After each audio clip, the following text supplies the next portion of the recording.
আসসালামু আলাইকুম রহমতুল্লাহ। আমি এম কে জামান, ইজি প্লাস মুক্তির পক্ষ থেকে আপনাদের স্বাগত। আজকের টিটেলের বিষয় ওয়ার্কিং ক্যাপিটাল ম্যানেজমেন্টের দ্বিতীয় অধ্যায়ের দ্বিতীয় ক্লাস। শিক্ষার্থীগণ, আজকের ক্লাসে আমরা এই অধ্যায়ের 2 নম্বর ফরম্যাটের গাণিতিক সমস্যাগুলো সমাধান করব। তাহলে চলুন প্রথমে আমরা ফরম্যাট নাম্বার 2 দেখে আসি।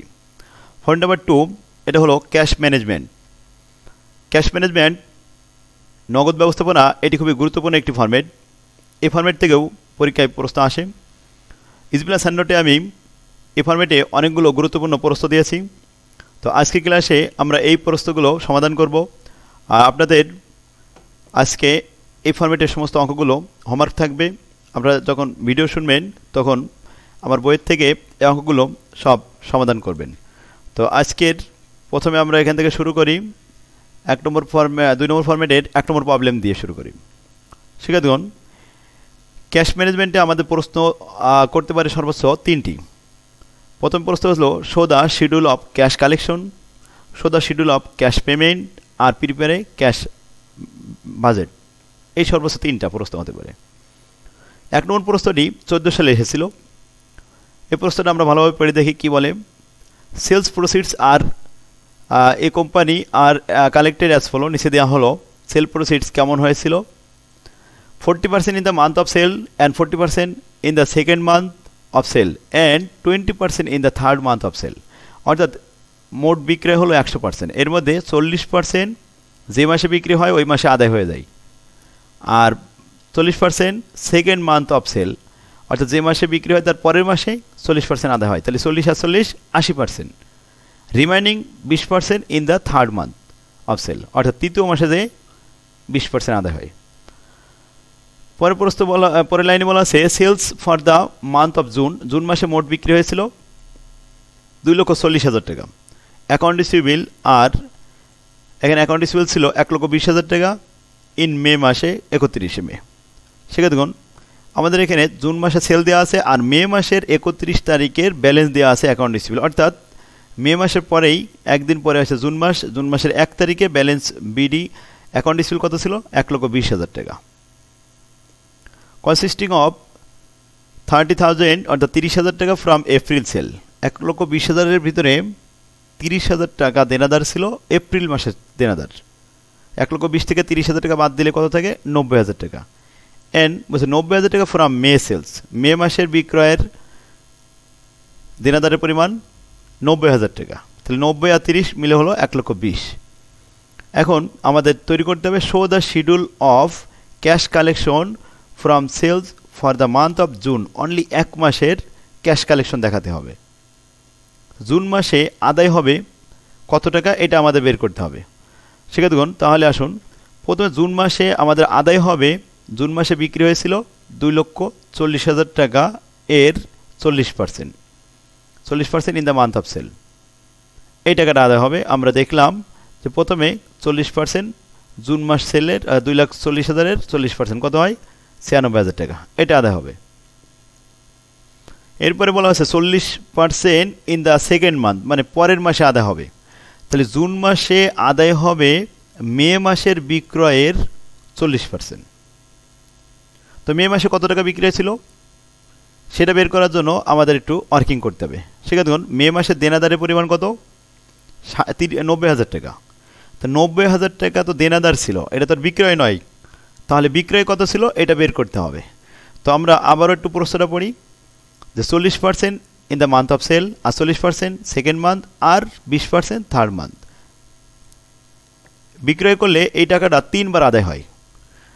তাহলে রানিং মাসে কত আদায় হয়? 40%, আর অবশিষ্ট থাকে 60%। এই 60% পরবর্তীতে আদায় হবে 40 এবং 20, এই 2% আকারে। তাহলে আসুন মে মাসে যখন বিক্রয় হয়েছিল তখন আদায় হয়ে গেছে 40%, আর থাকে কত? 60%। সেই 60%-এর সমপরিমাণ কত? 90,000 টাকা। কারণ জুন মাসে আমাদের ওই মে মাসের বিক্রয়ের 40% আদায় হবে আর জুলাই মাসে যে 20% আদায় হবে। তাহলে আসুন আমরা বলতে পারি যে 60% সমান 90,000 টাকা দেনাদার। 100% সমান কত ছিল? এখানে ঐকিক নিয়মে আমরা করলাম যে 60% সেলস সমান 90,000, 1% সমান 90/60, আর 100% সমান 90/60 × 100, অতএব 1,50,000 টাকা সেল। এই 1,50,000 টাকা মে মাসে সেল হয়েছিল, আর সেই 1,50,000-এর 40% আদায় হবে জুন মাসে। আশা করি আপনারা বুঝতে পারছেন। তাহলে 1,50,000-এর 40% আদায় হলো জুন মাসে, আর 20% আদায় হবে জুলাই মাসে, কিন্তু আমাদের জুলাই মাসে তো কালেকশন করতে বলেনি, অতএব জুন মাসে আমাদের এটা দেখানো হলো। এরপরে আসুন 20% থার্ড মাসে আদায় হয়, অর্থাৎ আমরা যখন জুন মাসে কালেকশন করব তখন পূর্বে অর্থাৎ পিছনের দিকে আমরা 3 মাস চলে যাব, অর্থাৎ এপ্রিল মাসের সেল 20% আদায় হবে জুন মাসে।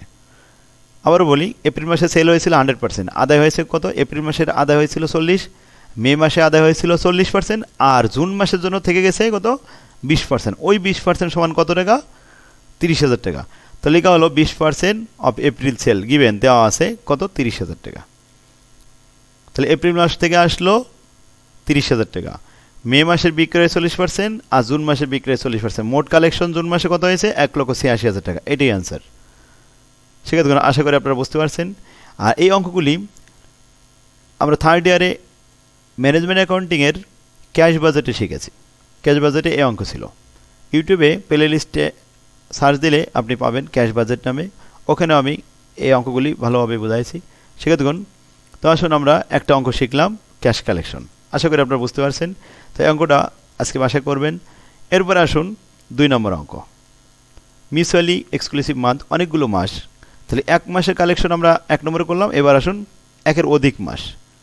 From the following information supplied by XYZ Limited, prepare a cash budget for the period of 1st October to 31st December। তাহলে অক্টোবর, নভেম্বর এবং ডিসেম্বর, কয় মাস? 3 মাস।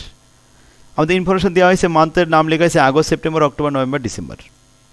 এখানে 5টি মাস দেওয়া হয়েছে। ক্রেডিট পারচেস, বাকিতে ক্রয়, ক্রেডিট সেল, বাকিতে বিক্রয়, এবং ওয়েজেস অ্যান্ড আদার এক্সপেন্সেস, ইনফরমেশনগুলো দেওয়া হয়েছে।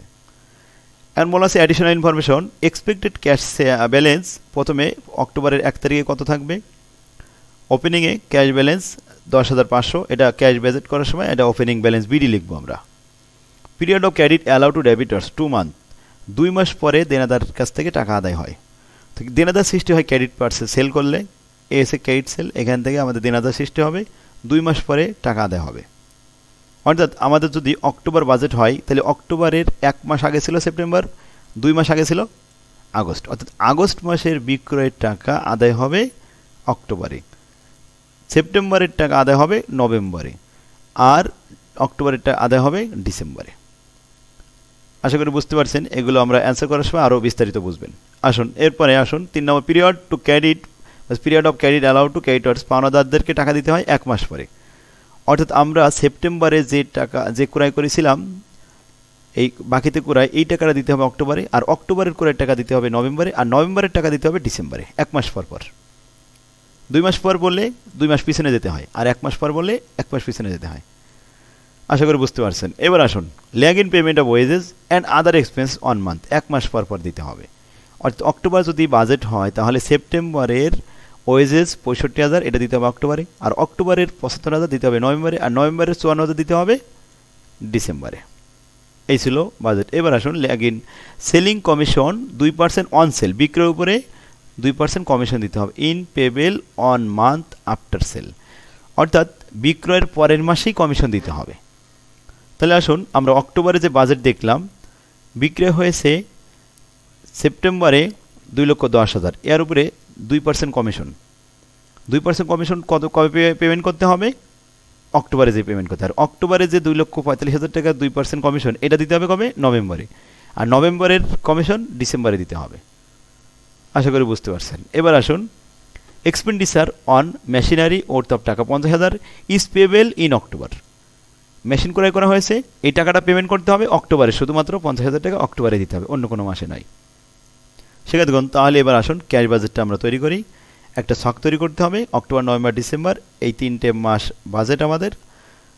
এবার আসুন এখানে আমরা প্রথমে লিখব ওপেনিং ব্যালেন্স, ব্যালেন্স বিডি, এটা পরিশোধ দেওয়া ছিল 10,500 টাকা, আর এই টাকাগুলো আমরা 1 মাস শেষ করার পরে এটা দেখাবো। এখন আসুন রিসিভ, রিসিভ হয় শুধুমাত্র দেনাদারের কাছ থেকে, আর ক্যাশ সেল হলে রিসিভ হয়। তো এখানে ক্যাশ সেল ছিল না, দেনাদারের কাছ থেকে টাকা আদায় করা হবে। তো টাকা আদায় করতে হবে কয় মাস পরে? ডেবিটের কাছে 2 মাস পরে। তো আসুন আমরা যে অক্টোবরে বাজেট 2 মাস পিছনের দিকে যাই। 1 মাস হলে সেপ্টেম্বর, 2 মাস হলে আগস্ট। তাহলে আগস্টের বিক্রয় ছিল 1,85,000, এটা দিতে হবে অক্টোবরে, আর এটা দিতে হবে নভেম্বরে, আর এটা দিতে হবে ডিসেম্বরে। তাহলে 1,85,000, 2,10,000 আর 2,45,000। দেখুন 1,85,000, 2,10,000 আর 2,45,000 এই ছিল রিসিভ। এবার আসুন পেমেন্টটা দেখাই। পেমেন্ট টু ক্রেডিটর্স 1 মাস পরে পেমেন্ট করতে হবে। ঠিক আছে, দেখুন অক্টোবরে আমাদের বাজেট ছিল, তাহলে 1 মাস আগে ছিল সেপ্টেম্বর। সেপ্টেম্বরে আমরা ক্রয় করেছিলাম 1,00,000 টাকা, তো এটা দিতে হবে অক্টোবরে, আর 1,20,000 দিতে হবে নভেম্বরে, আর 90,000 দিতে হবে ডিসেম্বরে। তাহলে 1,00,000, 1,20,000 এবং 90,000। দেখুন 1,00,000, 1,20,000 এবং 90,000। এরপর আসুন পেমেন্ট টু ওয়েজেস, একইভাবে 1 মাস পরে টাকা দিতে হবে। অর্থাৎ সেপ্টেম্বরের পেমেন্ট 65, এটা দিতে হবে অক্টোবরে, আর 75 দিতে হবে নভেম্বরে, আর 54,000 দিতে হবে ডিসেম্বরে। তাহলে আমরা লিখলাম payment of wages 65, 75, 54,000। Sales commission, এই সেলিং কমিশনটা একটু ওয়ার্কিং করে নিয়ে আসছি। দেখুন এখানে লেখা হয়েছে অক্টোবর, নভেম্বর, ডিসেম্বর, কিন্তু অক্টোবরে পেমেন্ট সেলিং কমিশন দিতে হবে কোন মাসের টাকা? সেপ্টেম্বরের বিক্রয়ের টাকা। তাই সেপ্টেম্বরের সেলসের সাথে 2% কমিশন। সেপ্টেম্বরে সেলস ছিল 2,10,000, তারপরে 2% করলে হয় 4,200। নভেম্বরে দিতে হবে অক্টোবরের সেল, তো অক্টোবরের সেল ছিল 2,45,000, এর উপরে 2% 4,900 টাকা। আর নভেম্বরের সেল ছিল 2%, এটা গুণ করলে আসে 3500, এটা ডিসেম্বরে পেমেন্ট করতে হবে। তাহলে 4,200, 4900 এবং 3500, এটা আমরা পেমেন্ট করে দিলাম। এই ক্লিয়ার। তাহলে সেলিং কমিশন পেমেন্ট করা হলো। এবার আসুন মেশিন পারচেস করা হয়েছিল, পেমেন্ট করতে হবে শুধুমাত্র অক্টোবরে, নভেম্বরে দেওয়া যাবে না, ডিসেম্বরেও কিছু থাকবে না। এখন প্রথমে আমরা রিসিভ প্রথম ঘরে যোগ করলাম, যোগ করে 1,95,500, আর পেমেন্টগুলো যোগ করে দেখলাম 2,19,200। রিসিভ কম, পেমেন্ট বেশি, তাহলে আমাদের মাইনাস ফিগার আসে 23,700। এই 23,700 টাকা ব্যালেন্স বিডি। এরপরে 2,10,000 টাকা, এখানে যোগ বিয়োগ করে পেলাম 1,86,300। পেমেন্ট করা হলো 1,99,900। তো এখন 1,86,300 থেকে 1,99,900 মাইনাস করলে আবার মাইনাস ফিগার হয়ে যায় 13,600। এই মাইনাস ফিগার 13,600 বসাতে হবে। রিসিভ এখন মোট আদায় হয়েছিল 2,45,000 থেকে 13,600 মাইনাস করার পরে 2,31,400 থাকে, আর পেমেন্ট 1,47,500। তাহলে রিসিভ থেকে পেমেন্টটা মাইনাস করলে 83,900। এটাই হলো অ্যান্সার। শিক্ষার্থীগণ, তাহলে আমরা ক্যাশ বাজেট শেষ করলাম, আশা করি বুঝতে পারছেন। ঠিক এভাবেই পরবর্তী অঙ্কগুলো আপনারা করতে পারবেন। তো আসুন এরপরে 14 সাল এবং 16 সালে এসেছে অঙ্কটি, সেপ্টেম্বর এবং অক্টোবর 2 মাসের অঙ্ক। 2 মাসের বাজেট খুব একইভাবে করবেন, এটা খুব সহজ অঙ্ক। 4 নম্বরে 15 সালে এসেছিল অঙ্কটি। এখানে আগের পূর্বের ন্যায় এরকম 5টা মাস দেওয়া হয়েছে, আর ইনফরমেশন দেওয়া হয়েছে। এখানে 3 মাসের বাজেট, এপ্রিল, মে, জুন। শিক্ষার্থীগণ, তাহলে ক্যাশ কালেকশন আর ক্যাশ পেমেন্ট, ওয়েজেস এখানে দেওয়া হয়েছে, আর এটা আপনার বাসা করবেন আজকে। আর 5 নম্বর অঙ্ক আসেন, এটা 15 সালে, এটা খুব সহজ, ক্যাশ বাজেট এটা করতে পারবেন। এবার 6 নম্বরে আসেন, এটা 16 সালে এসেছিল, এটা হচ্ছে শিডিউল অফ ক্যাশ কালেকশন, এটা অনেক সহজ, 1 নম্বরের মতো সেম।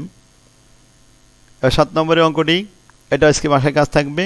এই অঙ্কটি আমরা 2 নম্বরে যেভাবে অঙ্কটা করলাম সেমভাবে করবেন, 2 নম্বরের মতো। শুধুমাত্র টাকাটা এখানে চেঞ্জ হয়েছে, ব্যালেন্স বিটি 10,500 আছে, আর ক্রেডিট পারচেস, ক্রেডিট সেল এবং ওয়েজেস পেমেন্ট, শুধু টাকাটা একটু পরিবর্তন হয়েছে। 2 নম্বরের মতো সেম অঙ্ক, এটা অ্যান্সার করবেন। এরপর 8 নম্বরে আসেন।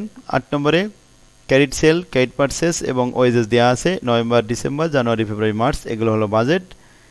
3 মাসের বাজেট, 2 মাস এক্সট্রা দেওয়া আছে। ইনফরমেশনগুলো 2 নম্বরের মতো সেম দেওয়া আছে। তো এটা অঙ্কটা আজকে করবেন, আমাদের বইয়ের এই 8 নম্বর অঙ্কটা করবেন। এবার আসুন 9 নম্বর অঙ্ক।